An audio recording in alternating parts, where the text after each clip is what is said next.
What's going on, everybody? I'm back with another video. This video is going to be looking at Chelsea versus Leeds in the English Premier League and how Chelsea just narrowly won the 3 points away from Leeds in their last match. Now, before we start, check out both my books. They're online on Amazon and there's links in the description below. Also, be sure to check out Keyframe. It's how I made this video. And let's get right into the tactics behind the match. So, as we know, Chelsea, they favored their three-man build-up with this asymmetry within their three central defenders. So, what we see is Thiago Silva overloading the right-hand side with the right central defender just off our screen here, and Thiago Silva going to the right of the goal near the half space.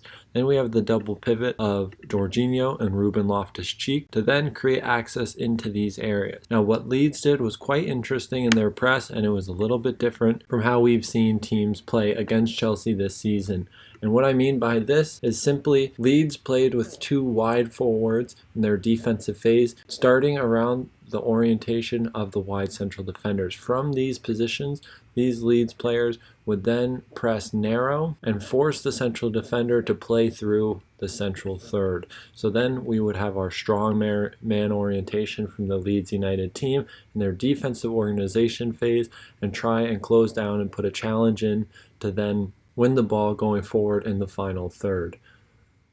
What Chelsea were very effective at doing, though, is using a simple third-man concept to then find the double pivot and play a bounce pass into the wide central defender, who then can progress through the half space or the wide area. What Leeds would then rely on is a high intensity of work rate when the press was broken in their first stage to then reorient themselves and press from in to out and force Chelsea into wider areas using strongman orientation principles to seal off any outlets and now force Chelsea to play through one side and potentially win the ball back going forward again.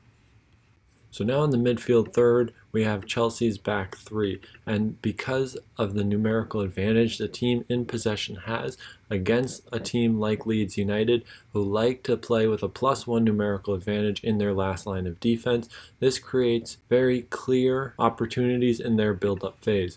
So when we have our two main forwards, or two highest players, the first line of defense for Leeds, we start to see the use of the cover shadow to block the wide central defender on the right hand side. So now Rafinha playing on Rudiger, forcing the ball to then go into the central corridor where Leeds have strong man orientation against the double pivot of Chelsea. So by Leeds pressing from out to in using cover shadows, this often either creates Thiago Silva as the free player or opens up the potential to then use a third man concept to then allow the right central defender to be found through the half space and progress via dribbling with a simple third man concept, playing into Jorginho and Jorginho playing a first time pass out into the wide area and progressing past the first line of pressure of Leeds United. When Leeds didn't actively press the back three using cover shadows, we then had Thiago Silva become the free player on the ball with no pressure. So oftentimes he would advance via dribbling in the central corridor, and what this would then force Leeds to do is to adjust their structure and their man orientation on who is going to leave their man from the midfield and who is going to jump to Thiago Silva, the free player dribbling, so that progression cannot occur. And what this was it was very clever from Leeds to then create the free player for Chelsea of Thiago Silva because of the diagonal approach that Chelsea typically have. So we see the double pivot being split a little bit wider, making it easier for the Leeds players to be on the ball side of these players and have a shorter distance to then go and press the ball. Also, it left a big gap between central defenders for Chelsea. So by Thiago Silva jumping with the ball, we have this opportunity and this space in behind the back three when Leeds were to go and win the ball. If they could successfully win the ball in a progressive area, they would have the space in behind Chelsea's first line of build-up to then exploit. And with the two players playing in the half space, they could easily make diagonal actions to then access this space. But they would have to do this first by overcoming this numerical advantage that Chelsea is creating. So with Thiago Silva driving with the ball, typically a central midfielder of Leeds would then go and press the ball leaving his holding midfielder to then apply pressure and try and win the ball, which would then create the free player higher up the field, and Chelsea could easily access this player with a third man movement. Although they didn't exploit this as much as they probably should have, this was still a very dangerous threat against the Leeds United defense.